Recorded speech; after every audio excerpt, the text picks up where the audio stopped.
Welcome back to the podcast, everyone. Today I'm with a very special guest, the one and only Aw, JoeJas. that's me. Oh my God, that's me. Oh my God, I'm a huge fan. Thank you. Thank you. Thank you, everybody. Oh shit. I've been loving watching your interviews, actually. The funniest part was I sent you one of them that I was watching. Yeah. And the funny part about it was usually it's the interviewer's job to open up the guest, but it was almost like you opened up the interviewer. It was so funny. He was all like, first of all, it was just like his blank computer screen. Yeah, And yeah, yeah. But then he was kind of like just asking short-ended questions. And it was just like, you were the one talking. And then eventually he started nerding out about all these different musicians and stuff like that. I was like, Yeah. oh my gosh, it's almost like you should have your own podcast. Oh man. Yeah. Which, you know what I mean? It's there, the Fat Llama podcast. Oh my gosh. There we go. Yeah. There we go. There we go. But that was a cool one because it like just evolved into like a conversation. And it was just like, all right, cool. Yeah, those are the best ones. Yeah, those it's like fire when you're just like talking to someone and it's not like, oh, okay, I need to answer this and then we'll stop. And then it like when it's just kind of like flowing and the questions come and then let's answer and then you can go into something and you reel it back. Yeah, those are always fun. Yeah, that's why I like the Joe Rogan experience. I feel like sometimes, like, what's his name? Zane Lowe from Beats, like I feel like he's under like a time constraint and he does the best he can. I feel it in his interviews. But with Joe Rogan, he doesn't have a time constraint. He can go anywhere between 2 hours to 5 hours. Mm-hmm. So I like those I like those types of podcasts, but you have to respect a Zane Lowe at the same time. 100%. He's the GOAT in like that kind of thing. Like he deserves his respect. But I do feel sometimes like they can sound like question, answer, let's get out. But yeah. I guess that's also because he does it with really big artists who I feel like are always on like an album rollout. So it's like, okay, I need to be in, I don't know, Jamaica in like 20 minutes. So you better hurry up, bruh. I feel like he has to deal with that more. Yeah, I've noticed that with like some of my favorite podcasts. Like I like Joe Rogan. A few months ago I was telling people I stopped listening to him. And I'm starting to get back to him. It's just he got too political and it was like the same thing over and over with. I didn't like the Spotify studio either. But like I think he's got into a yeah. And then do you know who Andrew Schultz is?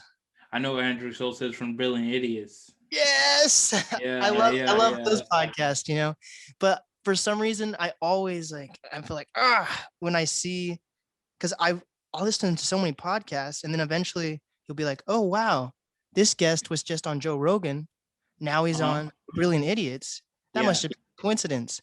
But then you watch both of them and you realize they're both kind of like album releases or like whatever. I don't really like those type of interviews. Joe Rogan does a good job because like he'll save it to the end. He's like, okay, what's the name of your book again? But the most of it is gonna be like, let's get the conversation going. Yeah. So I just like conversations that don't really have an agenda versus just expressing our love for music, Or 100%. Yes. Who gonna hate that? Exactly. Someone actually hates that. I bet. Like statistically, someone in the world would be like, I fucking hate that. Stop talking about what you love. Oh my gosh. You know what? I always forget that basically what I'm doing is a genre podcast. Not all podcasts are like this. Or like a Joe. There's like murder mystery podcasts, which are like doctor podcasts, health podcasts, whatever. And they're not like free flowing conversations. It's almost like you're listening to a PowerPoint, but that's a podcast. And I always forget that I'm just a genre of podcast. I'm not like, you're not going to just listen to other people's podcasts and be the exact same. Mm-hmm. But like in my head, the way you have a podcast is the podcast, but not like there is like this whole other world where it's like people sit down and will like listen to someone like read a book and then do little analogies in between. And like, I'm thinking, isn't that just an audio book? But no, that's a podcast. Yeah. That's a weird mix. I don't get that either. Do you think because like the term obviously podcast has been around for ages, but like it being like as big as it is like pretty new. So like having everything labeled is still kind of like in the air. I think it's a society thing where some people want to just control it and make it be boxed in. You know, like I like organicness, you know, but some people are like, no, I'm listening to it for health facts or whatever it is. Yeah. Health facts, but like, we're a few months ago before the pandemic, I was working for this company and they were saying, who was it? It was like something like some grocery store. So I'm like, I forget. It was I wasn't working for a grocery store, but the company was like one of the people from the company I was talking to, they're like, yeah, you know, blah, blah, blah grocery store has a podcast even. Like, it's like companies have podcasts too. Yeah. And that's, of course, just to like push a product or something like that. Like, yeah, 100%. But that's just interesting. Like, oh shit, like, oh, you gonna listen to the Walmart podcast today? Yes. Oh man, did you see all 5? They had like the best fucking discounts on, oh my god, all the chocolates you can think about. Like, is that what it's gonna be? I don't know. It's like, I guess like it's interesting that you bought like the whole the genre thing and like people like having to make money off, because I feel like exactly with music is just like, it's like sometimes first thing a lot of people ask is like, oh, what kind of genre do you make? And I'm like, I don't really make a genre. And it's just like, it's kind of weird from there, because then I go, well, I make this kind of sometimes and this, but it's like, we need everyone in a box. And I feel like with the podcast thing, it's just like, okay, so what do you talk? What is your main focus? Like, are you a health podcast? Are you just a music podcast? Like, you can't just like maybe talk to a musician, but then talk to them about health. Because then what is that now? Because this person is a musician, but the topic is health. So it's just like, fuck naming shit. Yeah. Like with a lot of your interviews, because you're such an outgoing, quirky guy, a lot of your interviews, the oh my God, I almost called them the guests, the interviewers almost don't know what to do. So they try to like reel you in by being, okay, so let's put you in this box. Like that one guy, he was like, so if you could only pick one type of media, what would you do? I'm like, that was a cool interview, but at the same time, especially in this day and age, you literally can't just do one type of media. Oh my God. Yo, that preach. You can't though. Like, me and my friends talk about this all the time. It's just like, or like me personally, like right now, I'm like, cool. It's funny because just before you called, I had fucked up and like got the time zones wrong. So I was on an hour earlier. That. Yeah. So I was like, oh shit. So what happened is I was like, oh, I haven't recorded like my podcast. So I was like, fuck it, I'll record my podcast. And then I was like talking about just like, cool, I can just do if I'm doing music, okay, that's where I was. If I'm doing music, like I normally take a year to like create and stuff, and then the next year I'll put out the music. So like 2016, I dropped the album Planet, then 2017 I didn't drop anything. I was working on stuff then. But like the way I work in that way is that, so in those times I can like leisurely work on music and it's fun instead of like having to rush it. But also I can like have time for making merch. I can have time for like the podcast, what I'm going to do with the website. Like, because you need all of those pieces, like, to be an artist now. It's not just like, we have this huge label that's just going to plaster you everywhere and no one can see like anything you do. Because like, we have social media now where like, I can pick up my phone and go on live and like, people are going to look at me. Or like, if Drake goes on live, there's millions of people looking at him. And it's just like, in that, it's like, what people are like, what more do you have to bring? Yeah. Because, and also even in like, if you want to live, you can't just live solely off music. Like, I was also talking about this, where I was like, physical, I think everyone should try get into physicals if they can, because what I realized, I mean, it's obvious that you don't get paid shit from streams, but from like the few vinyls that I've sold, I'm like, that is like millions of streams, which I won't get because I'm like the small indie artist. Right. But it's like the way I've heard a lot of people, especially on like YouTube and stuff, and they're giving advice to artists. It's just like, no, you shouldn't focus on that. No one buys physicals anymore. And it's like, that's fucking cap. I was like, if you build like a brand for yourself, people want to buy into that brand. They want to be a part of it. And you don't even have to see it as like this business thing, just like a fun world, like where it's like, oh shit, like this is happening, and then this is happening, and you got all this stuff going on, and then it's like, oh, I want to buy into that. So yeah, yes. I feel like it's just being more than one thing, and like that's what I feel like my main goal is. I want to show people is like being more than one thing can work. You can do it, guys. Yes. And Patreon, I still haven't made. Oh my god, Patreon. You need to, dude. Patreon, bro. Like, there's people might say, oh, there's only like a few ways, but there's so many ways. And I know a lot of people are scared to get into stuff like Patreon and stuff because it's like, oh, I don't want to ask people for money. But it's like, if you're selling a product, you're asking people for money. so it just depends on which way you want to do it.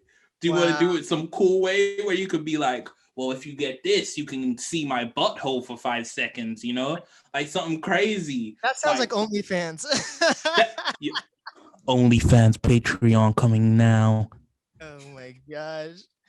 That's like what also is insane though. Like if you're an independent creative. Yeah. I've been seeing a lot of like Instagram accounts get banned. Okay. I'm like, holy shit. Like that's how, like, this is like probably a weird analogy, but I feel like in a sense, people's social media is like their record label, kind of. They're pushing their product on that. So like if you get banned and you've worked years to build up your followers, what the fuck can you do? And like there's memories on your Instagram accounts too, you know? Like, how do you do that? So like I realize you actually have to be kind of careful about what you post. Like I interviewed this artist named Nug Life. He's a producer in LA. Okay. And he's dope. You know the Underachievers? I know the Underachievers. I do. He has a song with he produced for the Underachievers. I don't know why I said I do that many times, but yeah, carry on. It's insane. And basically his logo, Nug Life, weed nug, is like it's a cartoon weed nug. Okay. So I was like, okay, I'm gonna include this in the promo video. Mm-hmm. And then of course one of the hashtags was like weed of Instagram or something. And there's hashtags. You can post weed on Instagram. It's fine. Yeah. I definitely know there's weed accounts on Instagram because there's weed businesses because like weed is legal in a few states and countries. Yeah. So it's like, yeah, there's gonna be weed Instagram accounts, but carry on. I want to see where this goes. And it was, oh my God, it was such a cool, you should look it up if you haven't seen the promo. It was dope. So it's basically like these weed nugs falling into like a bag. Okay. That's fire. Anyways, Instagram flagged that post, even though it was a cartoon. And now when I go into like my Instagram settings, it says that I'm not allowed to run any promotional ads now. Oh, for real? Because I've promoted a few interviews, but usually I'm not really promoting interviews. Of course, like promoting, like I posted on Instagram, but like sometimes I run ads behind videos. Yeah. I wasn't running any ads behind this video, but because it had a weed logo, it flagged my account. And now it says I'm not allowed to run promotional ads. So I'm thinking down the road, when there's actually an ad I want to promote, how the fuck am I supposed to do that if I can't? How are you going to do that? Yeah. So now I have to go to YouTube or something. So like, that's like your record label. They fucked me over, you know? But that's like, we have to go through these things like fucking Spotify, Apple Music, or like if you're trying to do your podcast, like you have to like use these like mediums. And as you said, they're like your fucking record label, because if anything you do that they don't agree with, it's over. Like the fact that someone could be like, your whole career, I can end that now. I can end that like that. Yeah. Because let's say if you're a person who is just on like one social media, which I mean, I don't think anyone is, but let's say if you're just, or maybe that's just your main one, like that's the one where all the traffic goes to, and they lock that off. Obviously, you still have the other ones rotating around, but the place where most people know you from is completely gone. And that is crazy that all you can build can be taken away from you so quickly. Is like, well, I always think like, it's like, fuck, like building things where like you make people seek you out, I think is always really good, because you never know what's gonna happen with all of this. Because I know there was a point where like the internet was crazy. It was like the Wild West type shit. Like everything was popping. You go on YouTube, you see some crazy shit, but obviously like Two girls, one cup type shit on Two YouTube. girls, one cup. You seen One Man, One Jar? Oh my God, don't talk about that. Don't talk about that. Oh my Yo. But like the way like everybody has memories of that shit. And it's like they wouldn't let that revolve now, because it's like now businesses have come in, and like businesses want to know that, okay, this place I can like fully promote on.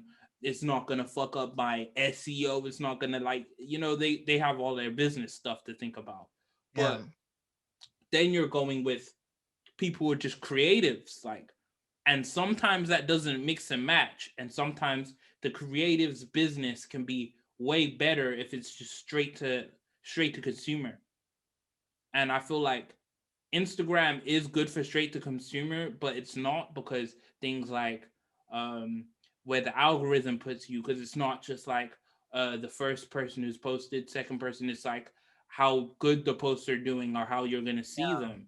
Yeah. And it's like stuff like that, and it's just like, oh, okay, I have to play to this. And I know that fucks with so many people, like having to play to the algorithm. In my head, I say fuck that. I just be posting what, like, I just like try post, share it, and like I call it that. I just gotta build up enough people that will care for me, Yeah. because I'm like, I can't rely on these social medias that they're always gonna have my best bet like in their bag, because they're not. I'm just another number to them. So I'm like, well, I gotta make sure that everyone that cares about this stuff, like really cares, let me engage them in different ways and stuff. Yeah. Yeah. It seems like you have a loyal fan base, and it seems like you've actually done a good job of spreading outside of your own country, even, like Yeah. I'm trying to spread outside of my country to get to like the UK, and you've already come here to Hey, the US. come on, man. Yeah. So how do you get interviews with like US podcasts? Like how do they find you? Is it just because streaming or?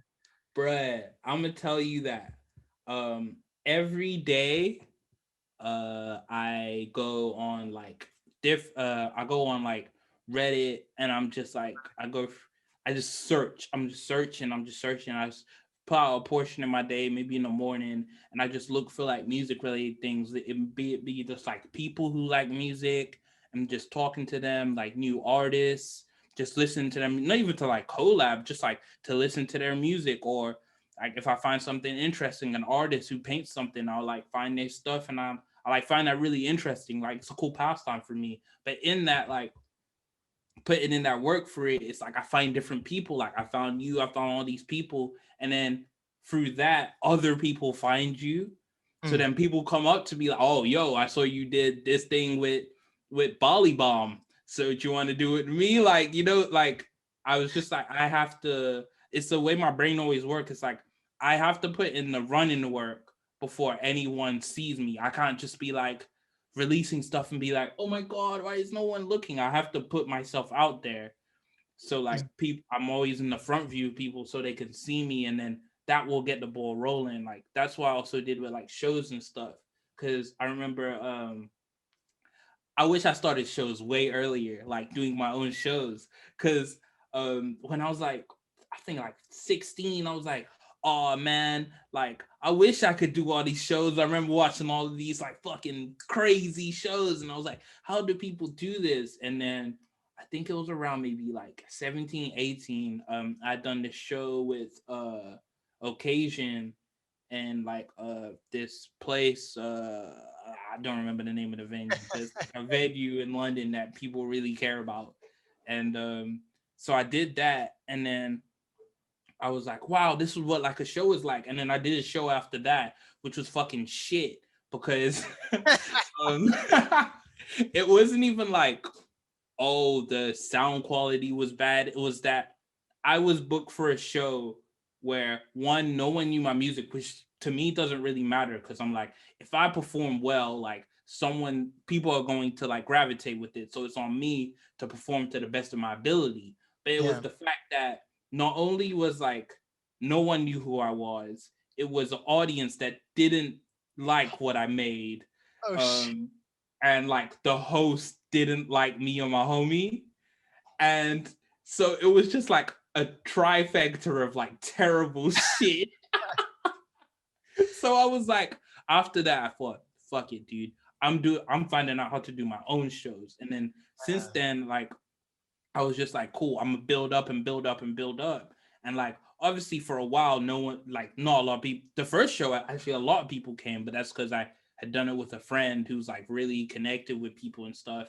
And then the next ones, it was like, cool, I built some momentum, but obviously there was small amounts of people. But because I kept doing it and like kept on, more people start to come. And in that, because it started off with like no one booking me, and then people would be like, oh, I see you do shows, but the shows that I'm doing is just stuff that I've like saved up some money for, gone, hey, I'm like 18, can I do a show here, but I don't have that much money. And they're like, okay, cool, like we'll take a risk. Some venues are like, fuck off, you're some kid, you're gonna ruin my venue.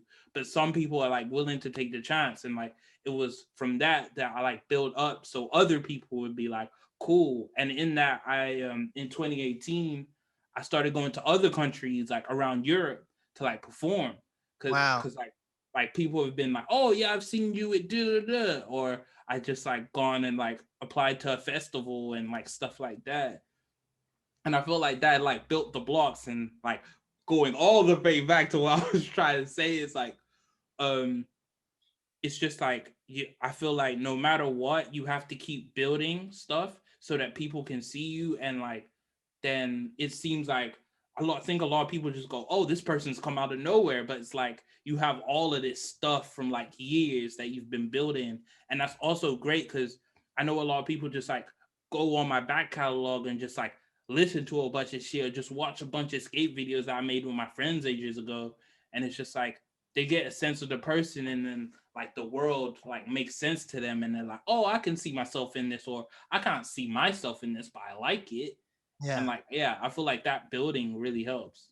So speaking of Reddit, like if you go on some like you found me on the Dreamville or the JID Reddit, something that I think is insane is like if you go on like a bigger named artist's Reddit page, if you post like some old like clip of them of that artist, there'll be people in that comment section being like, oh, actually this is circa 07 when he was working on the project.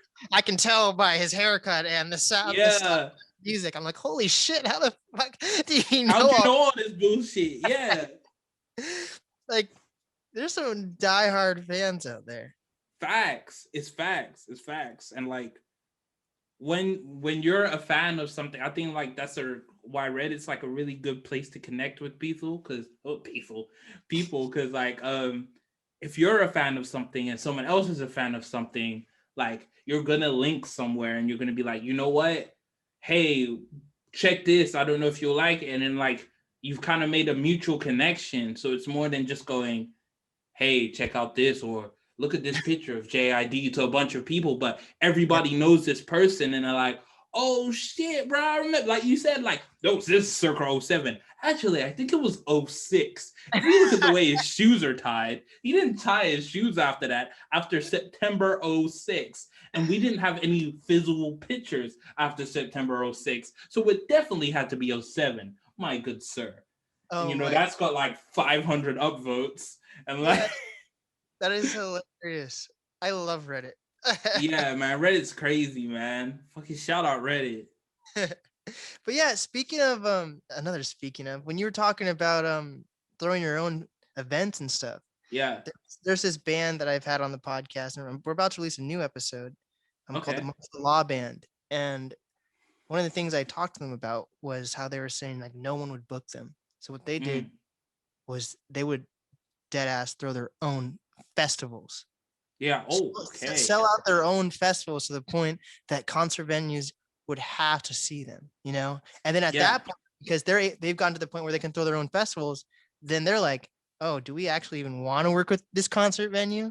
Like, being independent is so important, you know? I think this is like it's crazy because I was actually talking about this again. Another thing. But this was it's a thing I've heard a lot of people say to me personally, is like, because everything I do is basically just me. And like normally people be like, you can't do that. That's like, you shouldn't do that. Not that you can't, but you shouldn't. And for me, I see everything as the same. So I see like me shooting my own videos as like me making the music. So like I know just like ages ago, some guy was like, obviously I wasn't that good at mixing yet. So like my songs weren't sounding that good, but they had like an idea of like, I had like a good idea. I feel like the bass, I can still listen to those songs and be like, well, that's a really good song. But I was like, if I had like stopped and gone, you know what, fuck it, I'm gonna like look at some outside place to like try to do everything, I wouldn't be at the position I am now, where it's like I started this thing for the homies where I'm like songs I've produced for them, I'm putting them out. I couldn't do that because I would never hone those skills. Wow. And I wouldn't have learned how to do that. Or like my girlfriend, like I mix her music. Like I wouldn't been able to help her like talk to other people with her music. Like I have this. I wouldn't be able to do that. Or other people like shoot videos. I wouldn't be able to like do all these stuff. And it's like being independent has like really made me be independent, like in that I can now come to people with like leverage. Like people look at me like I'm doing something crazy, but what they don't know is like, nah, I'm just in my room on YouTube videos going, okay, how the fuck do I color correct? I have no idea. Yes. Okay, cool. That's how I do it.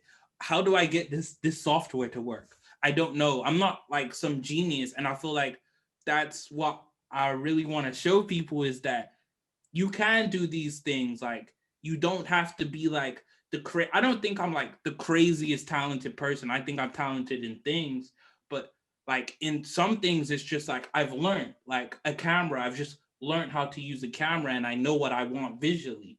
So I'm like, cool. Or like the drawings on my thing, I make them on Paint. I'm not even on Photoshop. I'm not a crazy guy like that. I like drawing doodles and like I make them.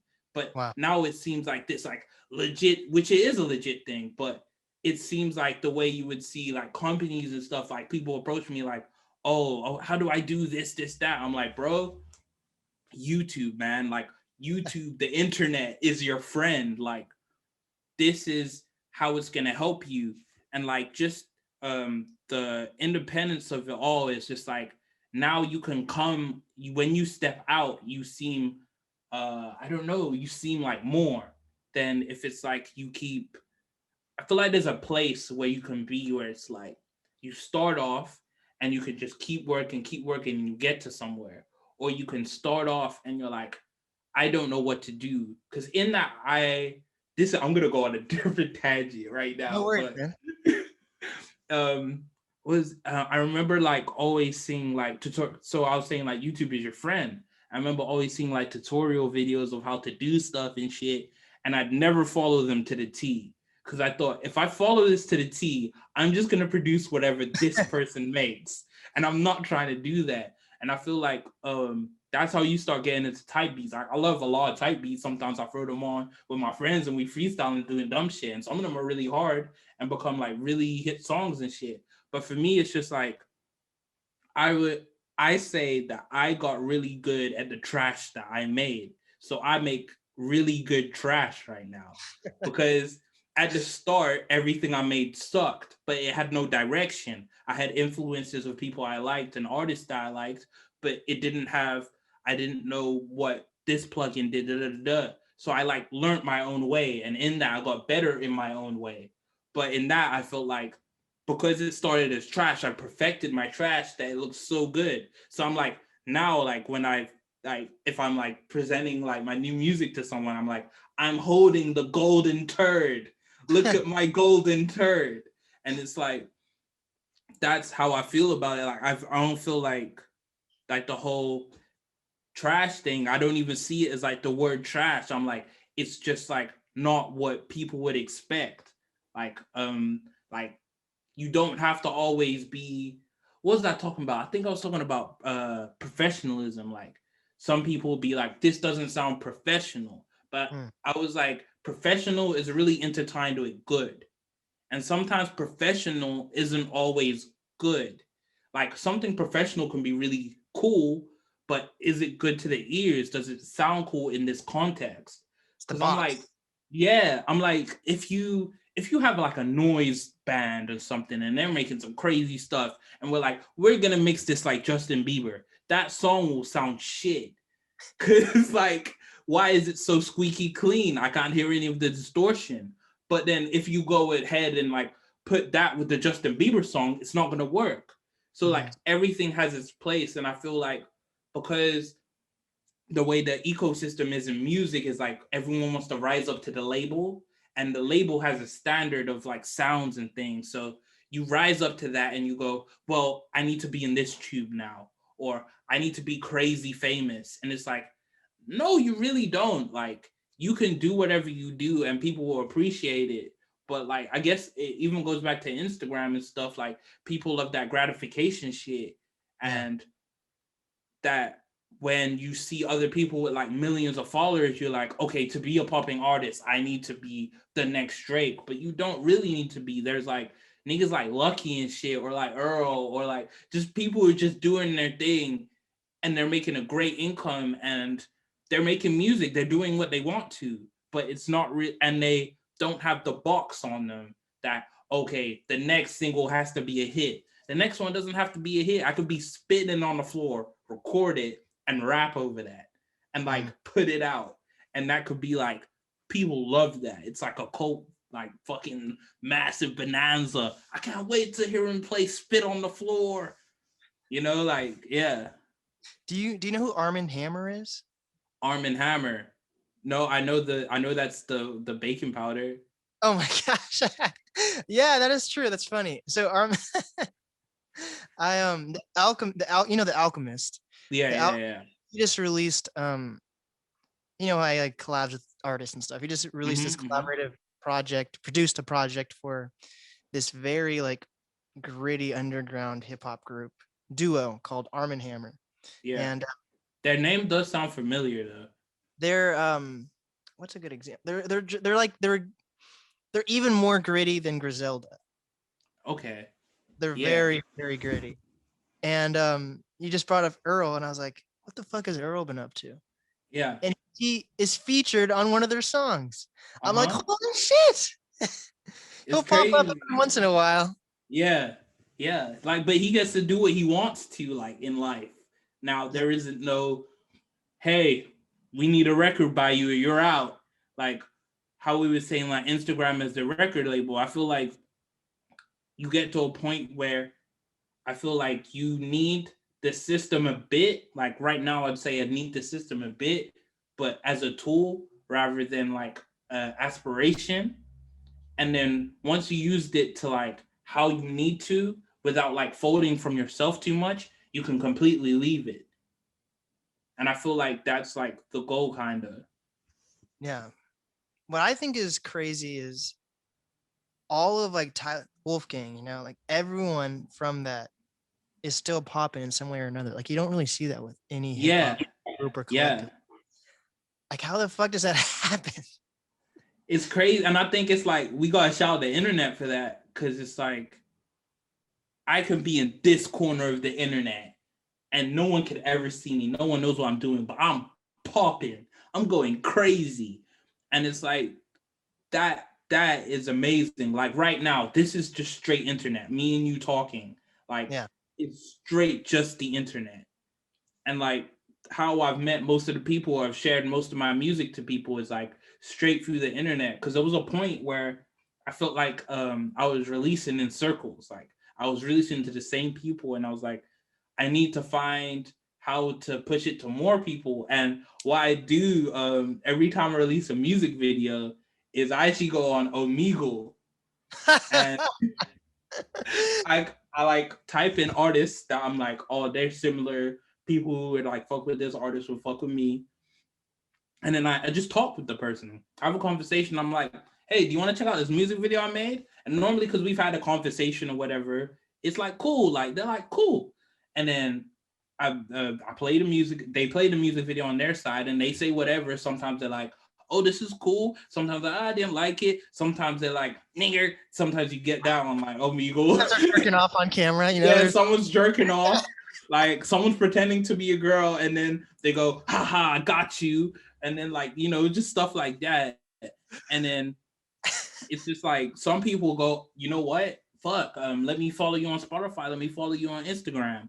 And like, I've done that. And it's what I learned when I was a kid. Because when I first started releasing music, I used to do like rap on beats that I found on YouTube.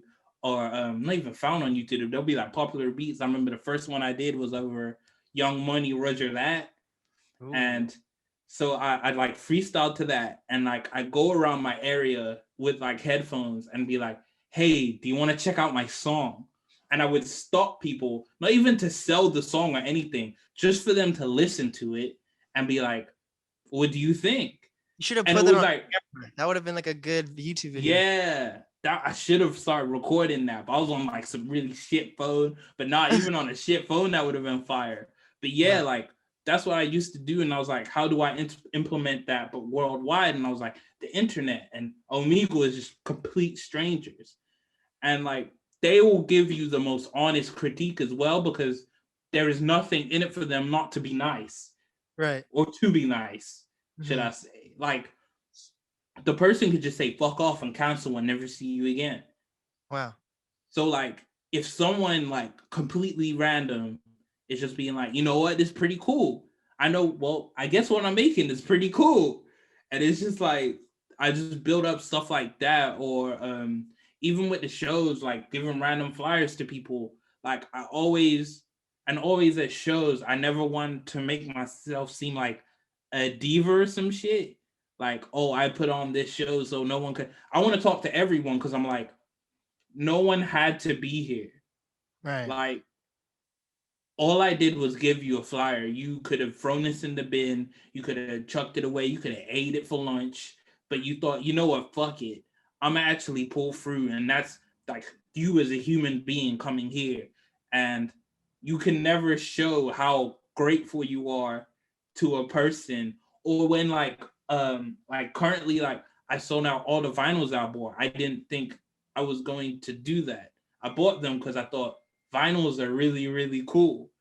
But now, like everybody that's bought vinyl, I'm just like, you don't understand like that little purchase that you did, or like a CD or a t-shirt that I've made is fucking crazy to me. Like you, every time I see an email and it's like, you've received from this person, or even someone just being in my DMs. There's some kids that are like in my DMs, like, fuck, bro, like I fuck with this song. This is hard. And it's like, that is amazing because it's like you, especially when you don't do it for like accolades or you're just kind of making music and then you're like, whoa, no, but people are really fucking with it. And it's just like every single person is like huge, but they'll never know how huge they are. I guess they will now if they listen to this, but like, thank you. They're like, thank you. Like, you were like huge to me because one person and one person is two, and then you double that as four, and it just keeps adding up, and every one person matters because they can share it to how many other people, and like, it's just crazy. Yeah. I wish people, like, there's some people that, like, if I'm like posting like an interview on YouTube or something, there are people that'll go out of their way to be like, I love this video, I subscribed. So there's definitely people like that. But I wish more people understood like how important it is for like artists to have subscribers.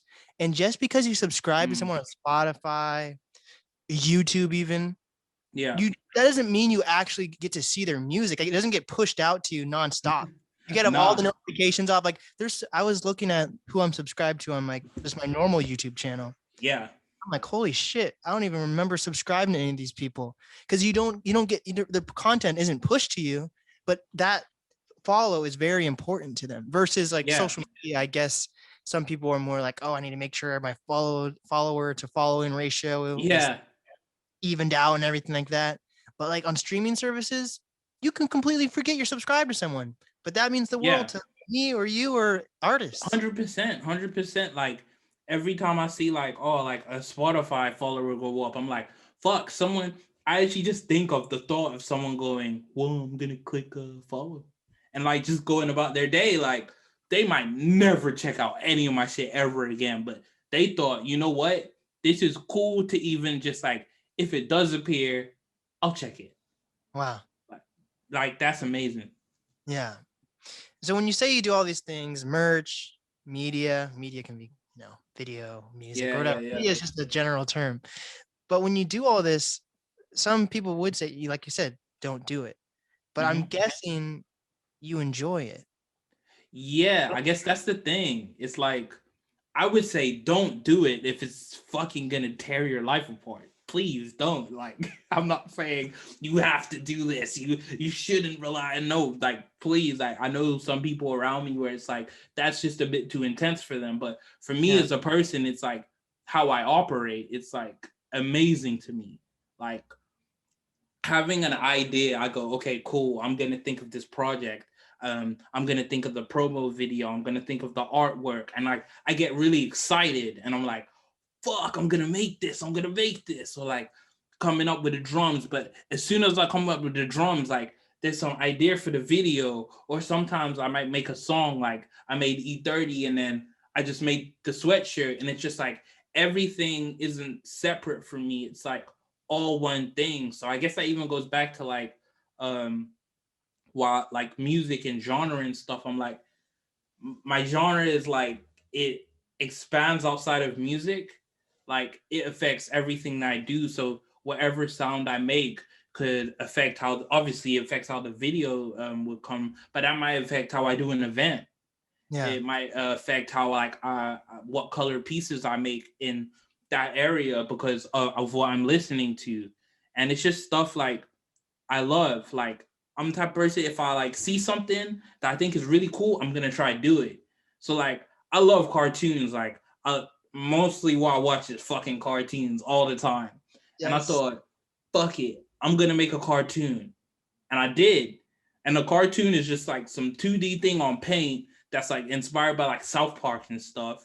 But I'm like so gassed that I did that. Like I'm in my old room right now, and on the wall I have do a cartoon, and it says performance South by Southwest. But like do a cartoon is, I have like a list of stuff I wanted to do, and it was like learn piano, like all of that, and like I've done some of those. But even just to do the cartoon was like, this might not be like super the fucking most expensive, but I did it. And I'm like so happy. I'm like, someone could just stumble across that and be like, what the fuck is this? But not know I make music, not know who I am. They're just like, there's a strange cartoon on YouTube. What the fuck? And I'm like, I did that. It's there. It's there for people to find. So yeah, it's just like everything. I do all this stuff because I enjoy it. Yeah. If you do multiple things, if one thing blows up, everything else blows up also. 100%. Yeah. Yeah. And I feel like there is a fear of like, I know for myself, like when I first had Instagram, I was like just doing the dumbest shit, like just funny stuff. And I saw like other people and like musicians is like, sometimes that kind of supersedes their career. Like, well, I don't care about what your music is saying, especially if like your music isn't developed yet. You're still developing your career. Mm-hmm. Excuse me. Ooh. If you're still developing your career and like this funny stuff just blows up, then no one's gonna care. But I feel like with stuff where everything is linked, like the stuff I'm doing, it's just like if this blows up, everything else blows up because you're like, okay, but what else does this person do? And then you see it. It's like all there. But also if you're doing like multiple different mediums or media or whatever, you also I feel like you get screwed over less once you get like sponsors or whatever to actually create a masterpiece. You know, you actually can direct whatever is going on. Versus you grew up in the age where you just need to be a rapper, just need to be a photographer or whatever. One thing I don't like, there's a difference between a rapper turned photographer and a photographer turned rapper. I'm just saying it.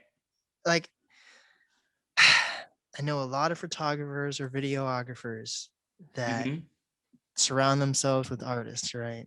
Okay. So they're shooting all their music videos, but because they've shot all their music videos, then they're inspired to make music. I'm like, I don't know if that's for you, my guy. I know there was, dude. Yeah. It'd be like that sometimes where it's like, I think it's always good to experiment outside of your field and like try something, but sometimes it's like maybe come back to this a bit later or just keep working at it. Cause I feel like, because like, let's say with the videographer photographer thing, they're probably sick of videos, but like now you're starting like with fucking high quality videos and like subpar rapping. Yeah. Fucking jarring. Oh my gosh. Yeah, that is the most jarring thing ever when people have like the best equipment in the world. Crazy. Content is just shit. Like, what? Yeah. You put all this money in. I'm just like, to a point, like, obviously when I first started, I thought I was pretty good. And I'm like, okay, you weren't that good as you thought you were. But I feel like I knew that this isn't like the end. Like, I know I'm going to get better from here. And I always wonder that with people, if they think, no, this is the shit right now. Like, ain't nothing better than this. I'm the best. I'm the best. I'm the Houseway. Oh, what Houseway? They just be rhyming. I got the ooh, ooh. Y'all, I mean, you ain't even hear that hook the way I did it, because them sounds, they hit different frequencies. Kanye West's freestyle was the worst thing I've ever heard in my entire life. Oh, the unfucking rhymed one? Okay. Well, since you feeling that a little bit. Well, I like 9 Inch Nails though. Yeah.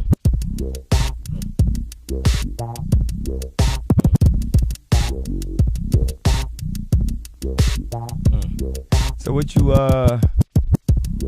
talk about what you talking about, man. And just put it in rap form? Yeah, talk about what you talking about. Talk about them names, these corporations, this marginalization. I can make shit rhyme. I can make shit rhyme if I'm feel like, even if I don't. So I just might not, cause I don't want to. And I'm gonna freestyle rap for the first time. Want to with I'm gonna freestyle that don't even go together. Gonna rhyme. I was just like, damn, bro. I'll see you, man. You trying something new. He's like, is this 9 Inch Nails right here? Oh shit. Oh shit. Let me go crazy. He's like, you want a different beat, Kanye? No, I got this. It was the way he was like bobbing his head, like he was about to go off. Yeah, he did go off. Oh man. Off the cliff. That's where he went. Yeah, straight. Damn, that might go down as one of the hardest freestyles though. Oh my gosh. Do you know who King Los is? King Los, yeah. He's insane at freestyling. King Los is hard. I haven't heard a lot like stuff from him though. He just released a new just like a little mixtape project, and it was just like freestyles. So like he freestyled over like lemon pepper wings. Oh, killed it. I gotta peep that now. Yeah. So as someone from the UK, do you focus, like, everything we've been talking about is just like stuff in the US, honestly? You know? Yeah. So do you focus on stuff in the UK, or is the US's like music and meat and everything just like a melting pot everywhere else as well, kind of? I guess because of like the time I came here, it was like I was still very like everything was like, okay, cool. That's where like I was listening to everything before. But since I've like, I'm like growing up and stuff, like definitely like I'd be listening to like everything here. And it's interesting. I don't know. A lot of people, sometimes I play beats and they be like, yo, man, it kind of sound like grime and shit. And I'm like, oh shit, I wouldn't even think about that. But maybe that has like seeped in because that's what people locally were playing like ages ago. But now everyone's listening to drill and like the UK drill shit. I know I made a song like that I haven't released yet, but like the only the hi-hat pattern is like kind of a drill thing. So at the start you think it's sort of a UK drill song, but it's completely not. It sounds like whatever the fuck I made. And like I feel like it's like seeped in that way. And like a lot of like underground UK people I listen to. Like there's this guy called Yams01. I think he's fire. Like who else? Like all my friends, I listen to them like Deju VHS, like Kojo Fly, Retro Pussy. Like these are all hard people that I like listen to all the time. And it's I feel like the culture here is definitely probably impacted in even what I like say in my music and like how I speak to people. So yeah, I do think like here has had like a big influence because it's like the culture is different like to other places. Like so I don't know, like when what's that? You have high fashion at least. We don't really have high fashion in the US. But the thing is, it's like the high fashion here, like I don't know anyone really, well I do know people wearing that, but it's like those people are really into like ASAP Rocky, which is funny because ASAP Rocky comes to like London for the fashion and stuff. Yeah, so it's like what people wear here is just like what people wear in like I don't know, it's just really funny how like I feel like the Black like urban culture, no matter where it sits, it like has similarities. Like the Air Force One is just like that's classic everywhere. Like no matter where you go, if you know you're going to a community with Black people in it, someone's got some fresh Air Force Ones. People got J's on. Here is like they really like the Nike Air Maxes. Like that's super like big here. Like I don't know what they're called because I don't really fuck with that shoe, but like people love that and like they wear like the tracksuits. Like that's like the vibe of like an average UK dude, but like you could put him anywhere and he just like would blend in. But there, obviously there's like certain aspects to how he dressed where you'd be like, okay, that dude's from the UK type shit. Or he talks like, hello, governor. Yeah. It's crazy. People get mad when people go, we don't talk like that. Or like when there was like memes of like on Twitter. I think it was when Giggs did the song with Drake and they were like when Giggs was talking about the gun and they had like a musket from the 1800s. People were getting mad. Yeah, see what I think of, this is just me because I haven't done enough research on UK artists. No, like I just think of the most mainstream UK artists like Octavian, Skepta, Giggs, you know.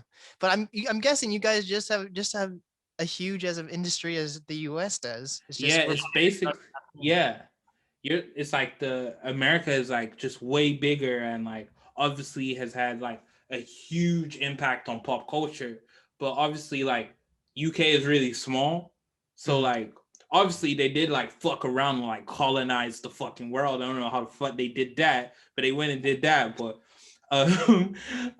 like their music is like really interesting because like you do have like these people like Stormzy and stuff, but like the people who are like your average, like I guess someone at like a little baby level where like they're really popping, but like maybe if you don't if like you're like I don't know, like a college mom or something, you might not know them.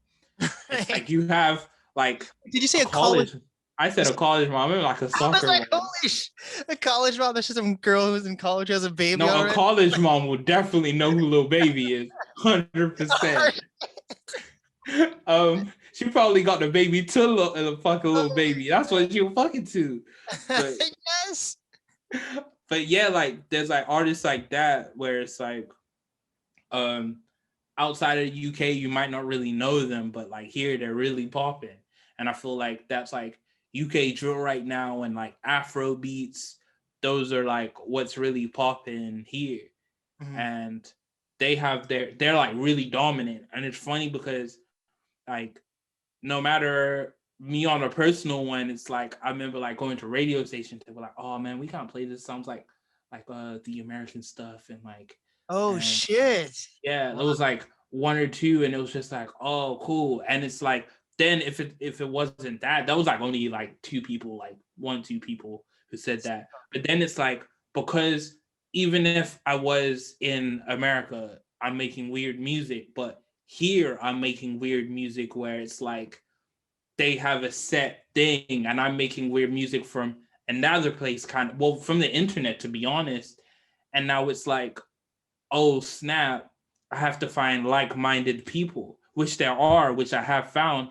But at the start, it was really interesting when I was like going around starting to make music, and it was like, oh man, everyone makes like these 2-3 things, and like I'm getting clowned for what I'm making. Wait. Was it interesting or was it lonely? It was interesting because I feel like being alone isn't too bad. But yeah, I would say like, yeah, it was a bit lonely, but like not in like, oh my God, I wish I had friends. It was like more like well, how do I find people? Like, how do I find people that understand this? And then I had like friends in school where it's like, okay, cool, they understand a bit. And then when I went to like college and stuff, like people understood more. It was when like, I guess like All Future was like super popping at that time. And it was like, cool, people understand what this is, sort of. They might not only have like one person that they can compare it to, but they kind of understand like what like this weird shit is. And then what I found was like, even with the shows thing, it was like that. It was like, well, we understand this is rap music. What you make isn't really rap music, but I'm like, there's drums, I'm rapping. I don't know what more you want from me, but I did understand, because it was like, it's like, wow, we're taking a risk with this, kind of. So that comes but to like, what's that? That comes from what you were talking about from like other interviews, or like gatekeepers. Like, we're looking at these like concert venues as gatekeepers, and like as time goes on, I feel like the gatekeepers are going to be the creative artists. Yeah, 100%. It's going to be like the creative people who are actually throwing these festivals, a Fat Llama festival, Yeah, that's the goal. They're going to be like, oh, actually, your music is too generic. We can't have you on our show. Versus concert venues right now are like, oh, you might sound generic, but we know this type of music is obviously going to get this type of crowd in. Yeah, 100%. I think it's going to turn into like that. Yeah, I mean, that's why like I was pretty hyped when I won the Vans competition to do an Anderson Paak. Yeah, tell people about that who don't understand what that is whatsoever. Oh, okay.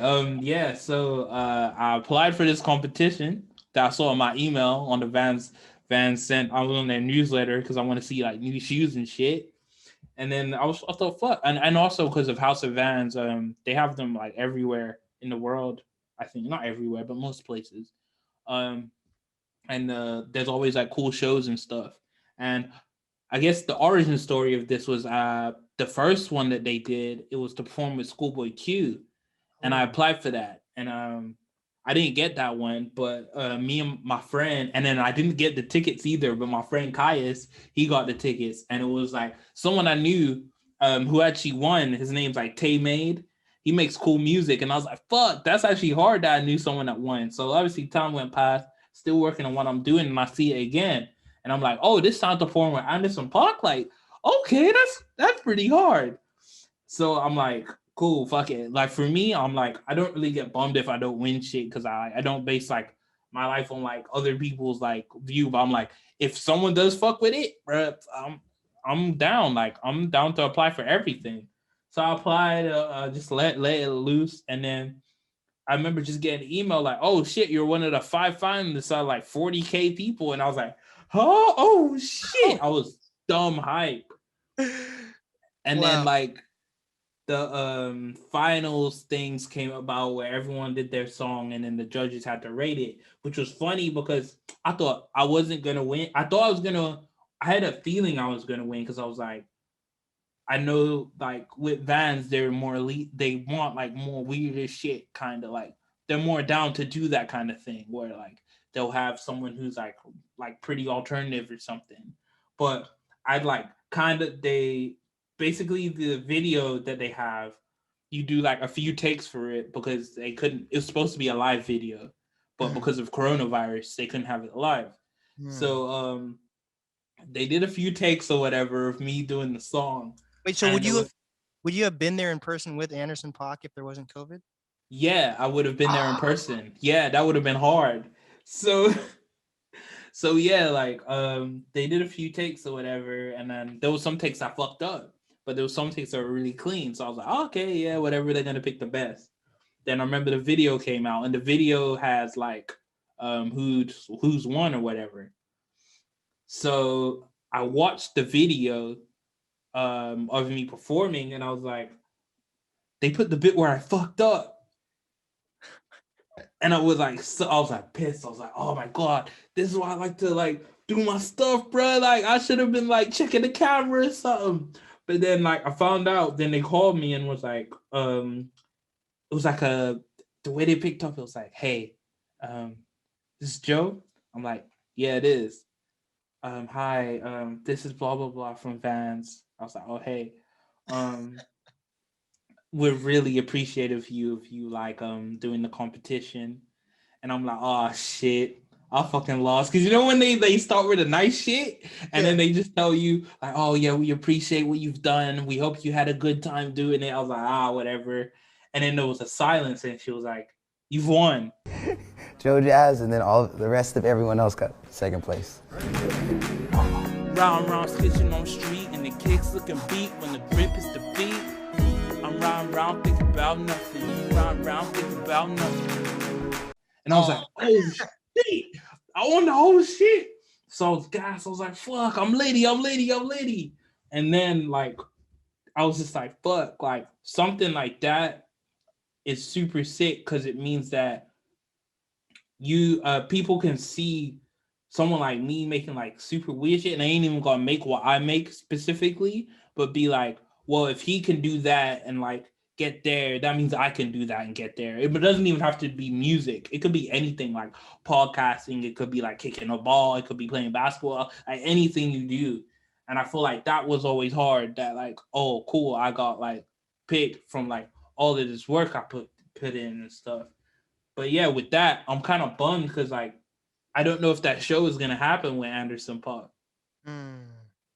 But I mean, I'm hyped that like I got in contact with like Vans and stuff, and like I'm like doing some like cool stuff that I'm gonna release I think this month with them, like just like ads and shit, which is pretty heat. Yeah. But yeah, so I'm like I want to hit them up like, yo, am I still performing? Like, what's happening with that? I want to know. Yeah. Even if it's some like live, not live, what you call this, like virtual performance, like I'd be down. Like I'd fucking love to do that. But yeah, I would like to. That's insane. So it's super hard. You were going to say, you were just lightly touching on Vans, and then you were supposed to say something else, but I completely forget now. You're going to lead the Vans into something else. I have no idea. That's a cool ass story then. Fuck. What were we talking about? Was it like, I have no idea. I think it was like the having gatekeepers and stuff. Yeah, okay. Yeah. So like in that, it was like this to some people is like the gatekeeper. Like it's like a big company. And for me, it was like, even if I didn't win, it wouldn't discourage me because I know what I'm doing is great. But the fact that I won is amazing because like it can show people like, yeah, you can do what you do. And people might not always like it, but you'll get somewhere with it when you put in the work for it. Yeah. And like, that's like what I thought that was like symbolized for me.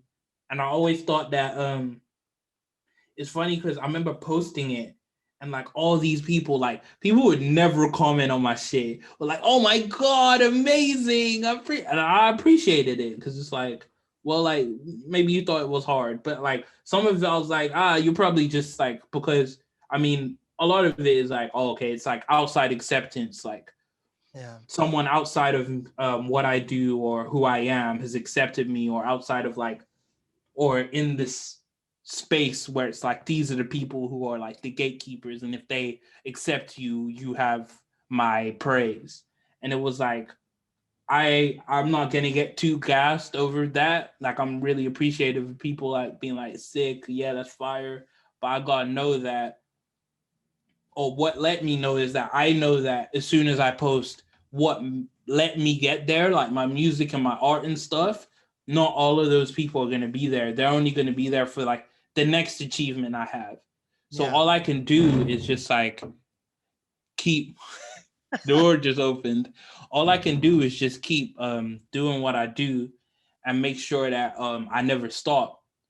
Because if I end up stopping, or if I just get complacent with it, if I'm just like, oh yeah, man, these people accepted me, I'm just gonna relax, then I'll never get to the next place, because people always drop off. You always get like passive listeners and stuff, or passive people along the way. And that's always, I've probably been a passive person to someone's art, like at one point where you checked it at one point and you fall off. And that's like a natural thing of like stuff. Like you're gonna get, maybe as soon as you do something, there's gonna be a million people with like subscribers, like, or like views or something at the start of the upload. You might get a huge like increase in views and then it drops off. But the people that keep rolling with you are the people that are going to be consistent, like always rolling with you. And they'll buy your vinyls. Yeah, thank you guys. And it's just like, so I know that I am to some people, like I've said this and they're like, wow, you don't appreciate things. And I'm like, no, it's not. I do appreciate it. I just know that I can't just like focus solely on like, oh, look at this achievement. I have to be like, keep doing what I'm doing, because I know that there is more stuff for me on the way. And this is just like a stepping stone onto that. Yeah. Being an artist is a total grind. I don't think a lot of people realize like how much effort. Yeah, it's crazy. Like, it's insane. So I feel like as you continue to grow, it's advice. This is like advice and also a question. Okay, cool. I see a lot of people, and you also say Tyler the Creator is your biggest inspiration. Well, one of them. Yeah. And then like on the internet, people compare you to Tyler the Creator. Are you 100%. worried that down the road you might, even though you're creating this unique artwork, that people might try to box you in as, for lack of better word, a Tyler the Creator wannabe? Yeah, like a clone or something. Yeah, how do you 100%. How do you work on that? And are you worried about that even?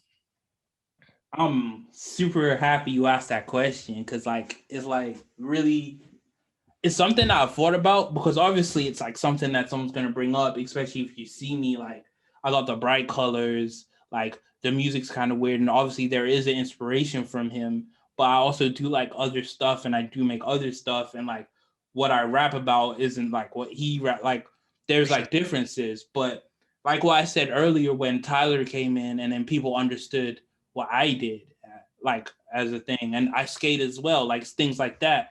But it's funny because some of the things I'm into, or me as a person, like the funny shit that I do, like if anyone's known me all my life, it's like that's me as a person. Or skateboarding, my friend Jalil got me into that, and like I found out, oh, okay, this Tyler skates as well. That's pretty cool, and that's actually what got me into him. Where I was like, I feel like I have so many similarities, but I know that those are only things that people who know me personally are gonna know. If you see what I make on the internet, you probably think, oh shit, like, is this nigga just trying to be like a copy or something? And it's like, I am aware of that, and all I can do is just keep making what I make that is true to me. And like, if people feel like, oh, I'm being clone, because at one point I was like, should I just make completely different music and just like jettison this influence because like it's ruining my life. It's not ruining my life, but like, oh man, you're just ruining it.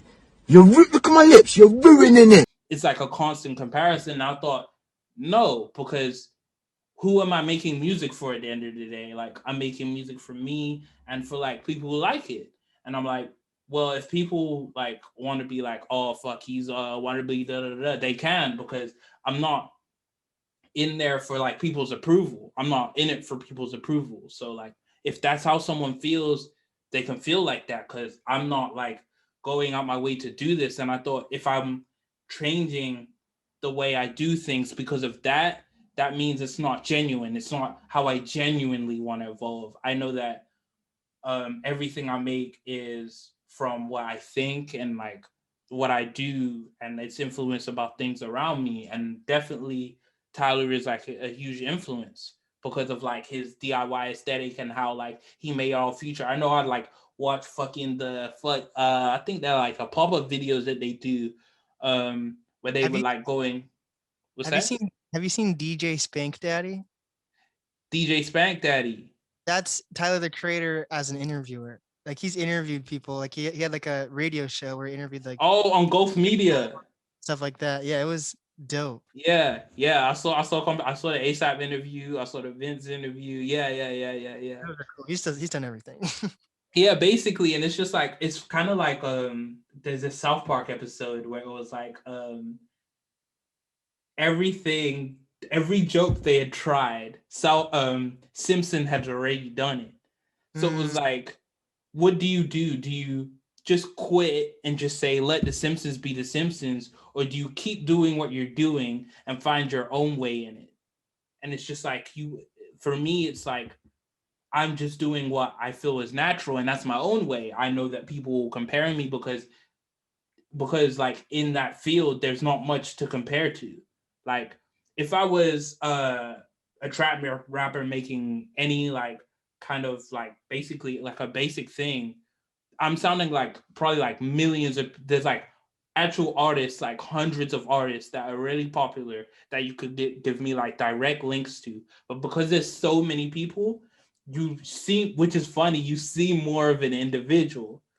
But because like there's not too many people who do that, especially doing everything myself as well, it's like, well, then you must be like straight just copying him. And it's just like, well, if that's how you see it, you see it. And this is like me. Yeah. Yeah, dude, I think you nailed it. I think that's what interviews and podcasts are for, in my opinion. Just to like, I guess, personalize. Yeah. There we go. You nailed that. I think that's important, because I feel like when I listen to your music for the first time, I loved it automatically, and then like in the back of my head, I was like, oh, cool, he sounds like Tyler the Creator. So if I want to show people his music, and be like, you like Tyler the Creator, you like this guy. Yeah. But then when I started reading, like whether it's articles or watching your interviews, it seemed like a lot of the interviewers wanted to focus on Tyler the Creator. Tyler the Creator. Not Tyler the Creator. Yeah. The Fat Mama Harry Muffin Man. Basically, yeah. It's just like, but it's like, because it's the closest thing that they have towards me that they can understand. And it's like, well, Tyler the Creator, right? And it's like, yeah, like Tyler the Creator is fucking awesome. Like that man is a genius. But I'm Joe. Like I came out of the womb as Joe. I'm rapping as Joe. I fall over and bleed as Joe. So it's like, you can keep bringing it up, but it's like, that's not me. That's only like a part of like the influence of me. And it's like, there's more to who I am. For sure. Yeah. Just in general, I don't really know many artists that have little mascot cartoon guys. Like that's in general. So you said you actually have a cartoon show you've made with them? Yeah. I did not know. Tell me about this. It's called That Llama Show. I had been thinking about it for like years to make it. I just thought, fuck it, dude. I love cartoons. I'm gonna make one. So I did. Wow. And like, I've been wanting to make it since I think Because actually, I used to make little Pokemon adventures in school when I was like fucking, I think 13 and stuff. And like I used to animate the characters on Paint and like I make all these storylines. So I've always been into like that kind of like fucking like cartoon editing type shit. And after I was like, fuck, like I gotta make one time just once. And then I fucking did it. I think that's it really. Like the fucking plot of it was not scripted. Like nothing was scripted in it. It's like legit whatever I thought I'd say and animate as I did it. And somehow I got to an end. That's so cool that you did that though. Like, see, people are going to find that and be like, holy shit. Yeah. Jeez. Then what made you think of llamas? What and muffins? I don't know, just dumb shit. Cause like Fat Llama started as just something from my homie Caius. We were sitting down in this place that we used to skate at. It was like a mall. Like after 8 p.m. they let you skate. And the mall? Yeah, in a mall, like after 8, but not anymore. Even before COVID, they were like, we don't like it anymore. So they told everyone to fuck off. But like, yeah, it was like we could skate there and shit. And then I was just like, fuck, man. Like I want to make skate videos because I like bought a camera to film my own music videos at the time, which is actually the same camera I have now. I just got a new camera after that. I think that's about 6 years ago I had that camera. Wow. So yeah, so the last music video, what I said to myself is, let me go on this quick tangent, but yeah, what I said to myself is like, this last music video that I'm gonna make for one song on the album will be like the last like time I'll use this camera. Then I'll on to the next one. But yeah, what was I saying? So yeah, I had the camera and I was like, yeah, I want to film skate videos, but I need like a fucking like skate name like for the fucking YouTube or whatever. I can't just put it under my YouTube channel, which is the same YouTube channel I've had since the Pokemon Adventures, which is the JoeJas Rap Kid. Because if you type in youtube.com/JoeJas Rap Kid, the Fat Llama YouTube comes up because that's still like part of the URL, which I think is pretty cool. But yeah, so I was like, fuck it, Fat Llama. Didn't even think about it. He was just like, oh, okay, whatever. And then that's how that came about. And Harry Muffin Man, I used to be like Steezy Fernandez on Instagram. And then after I was like, you know what? I don't want to use this anymore. I had got Logic. So, and I'd start producing. So I said, I need a producer name. And I said, Harry Muffin Man. And I just made that my Instagram name.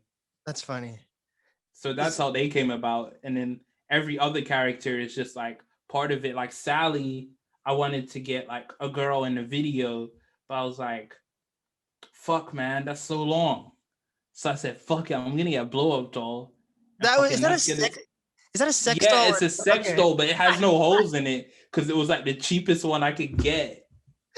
Oh, what lonely fuck needs just a sex doll with no holes in it? Bro, it's like a fucking like, a companion. That is hilarious. But yeah, I'm trying to think of what else came about. The alien, I just drew that. Like Smith the alien, I just drew that. And yeah, that's kind of how they come about. Like I just fucking like doodle something. I go, that's cool, and then that's it. Yeah. Wow. I guess that's what it is. This is the most childish thing ever, but like one of the biggest guests I've had on is CeeLo Green, and most people would be like, the reason why you want CeeLo Green is because of his music career. Yeah. Host on all these TV shows, but actually, and this is like one of my guilty pleasure TV shows. I really like that. Do you know Teen Titans Go? Okay, yeah, Teen Titans Go. All right, yeah. I like Teen Titans Go, and basically there was a Teen Titans Go special event episode, and CeeLo Green was in it, and I was shit! I was like, I need to talk to him about this. Yo, people gonna be thinking, oh man, this guy must be loving like that. Oh, bro, I just need to talk to him about how you were on Teen Titans Go. Yes, that was a secret plan the whole time. Oh man, I watched the Teen Titans Go movie. Oh shit! Yeah, I saw that. Yeah, that had a little Yachty in it as Green Lantern. Oh, yeah, dude. Yeah, I didn't realize that. Wow, that was like interesting. I was like, oh shit, that's Yachty. damn. That's what's so cool because like rap used to be so frowned upon, like honestly, and now it's like the biggest culture. It's Bro. everywhere. And rappers are becoming movie stars and authors, and directors. It's like they're crossing into everything. It's like it's no longer like, oh my god, look at that rapper anymore. It's like a rapper can be so much more like than just a rapper. Yeah, it's awesome. It is. Wow, man, we've already been talking for an hour and a half. Oh shit! It's been a good conversation. Yeah, we've been talking for a minute. Yeah. I have a few more questions though. So, okay. Another thing, like everything I think about the UK is probably just little stereotypes because I don't know much about the UK. When I think of the UK, when it comes to like interviewers or radio shows, I only think of like Tim Westwood. Okay. Like how many are there other big named radio shows just like the Breakfast Club in the US, or is Tim Westwood like one of the main ones? Or is he even underground? Is it just because I like hip hop that I know who Tim Westwood is? Nah, Tim Westwood is big as hell. There's Charlie Sloth. There's some other there's so many guys. Like I'm not super into like I'm not super into like all of the radio stuff, but there's so many. Like there's loads. Like there's Jamie Adenuga. I think that's Skepta's sister. She's like really big. No, I think Jamie is fucking. That's Jamie, like JME. Wait, I don't remember her name. Oh, Julie. There we go. Yeah, there's her. She's super big. There's obviously Westwood. There's Charlie Sloth. There's who am I thinking of? There's Kenny All-Star. Yeah, there's so many of them, and like they're like pretty big, and they're like big staples in like the scene.